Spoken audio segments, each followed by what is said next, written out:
And the best part about this day is that we got Toto and Journey in the Mississippi Coast Coliseum. If you haven't noticed, I'm pretty excited about that tonight. But we welcome to the program, of course, Kelly Bennett, Multimedia Journalist, SuperTalk Mississippi News.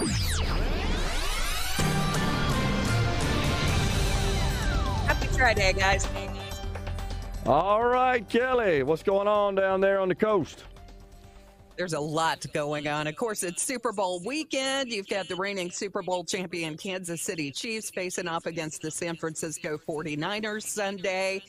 SuperTalk Mississippi Sports Director Dixon Williams filled us in on those with Mississippi ties. There are former Mississippi State stars Chris Jones and Willie Gay Jr. for the Chiefs, along with Horn Lake native Darius Harris, who will also be playing for the Chiefs. And on the other side of the ball, on the 49ers, Charvarius Ward, who was a Macomb, Mississippi native, and Darrell Luter Jr., who is a Hattiesburg, Mississippi native and played at Oak Grove.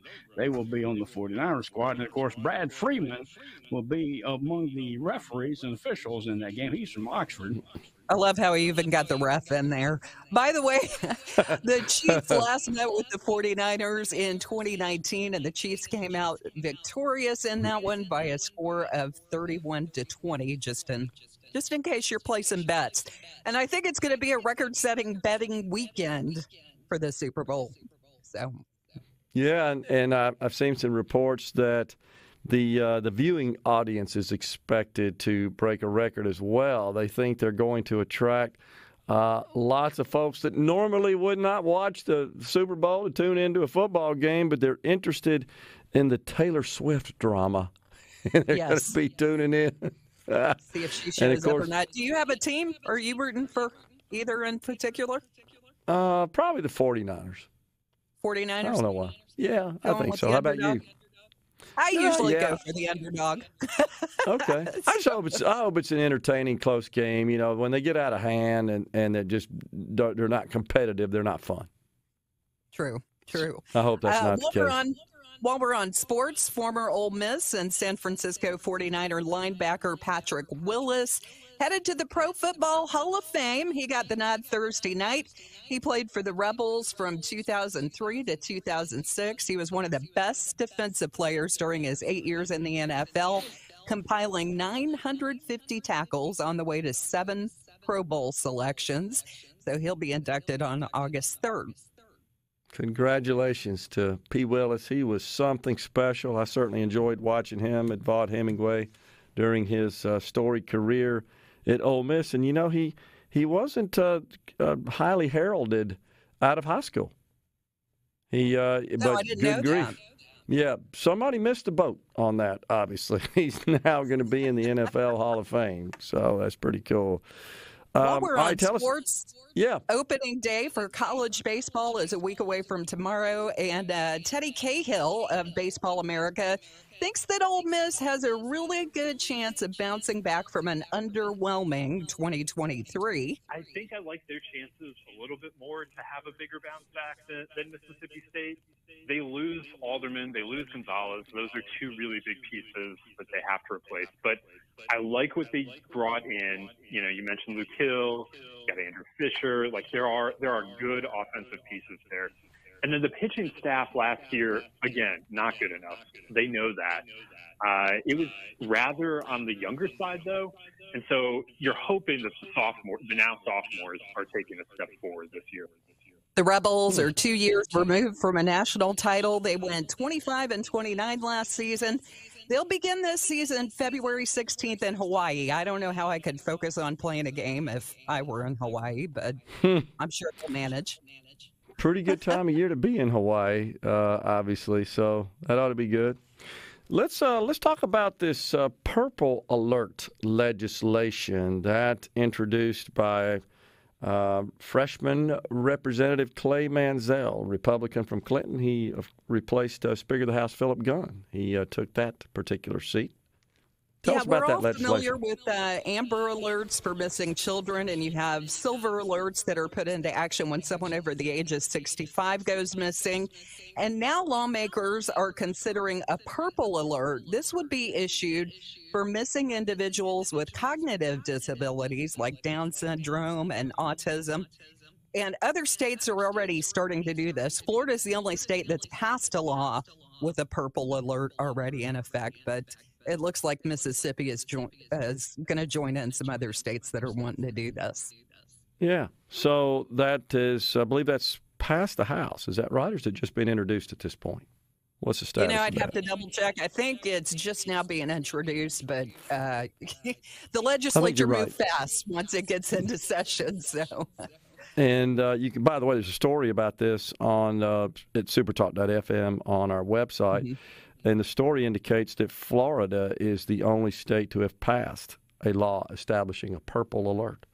So that's what, yeah. So this is HB 873. Yeah, it's been referred to House Judd B Committee, and that's where it'll be considered. So that'll be one we'll certainly keep an eye on.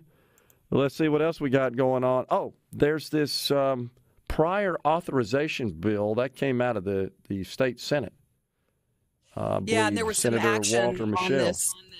There was some action on this bill yesterday, so I wanted to fill you in. So what lawmakers are doing is working on legislation that would basically speed up the process of getting prior authorization for healthcare treatments from your insurance company. And we had Dr. Stephen Chevalier on earlier this week. He's with the Mississippi Independent Physicians Practice Association. A lot of these issues were taking people weeks to get approved for necessary surgeries, medicines they needed, those kind of things. So we felt like it was time to kind of streamline the process, make it much more transparent, and make the time frames reasonable for when we would get these approvals. Yeah, and he told us this is one of the top issues that are facing them in regard to health care. The House amended the Senate's original bill Thursday. So here's what they did. They changed the 24-hour requirement for emergency requests to 48 hours. They also extended the time frame for non-emergency requests from 5 days to 7. They also removed a physician requirement for initial approval, and now the bill heads back to the Senate. So I'm sure they'll be working on that one today. Huge source of frustration for so many people, not only providers in the medical community, but, of course, patients and the anxiety associated with that and just the constant waiting. And so I think this is intended to improve that situation. But we'll see they're where also that working goes. on they're working on legislation that would allow more small towns across Mississippi to sell wine and liquor. That one passed in the House, and it heads to the Senate now. Of course, we are in the Bible Belt, so a lot of counties have been slow to adopt, what would we call it, a wet county or alcohol sales. Now, this bill was approved on a 93-21 vote. It would automatically legalize the sale and manufacture of wine and liquor in municipalities with 5,000 or fewer residents inside a dry county.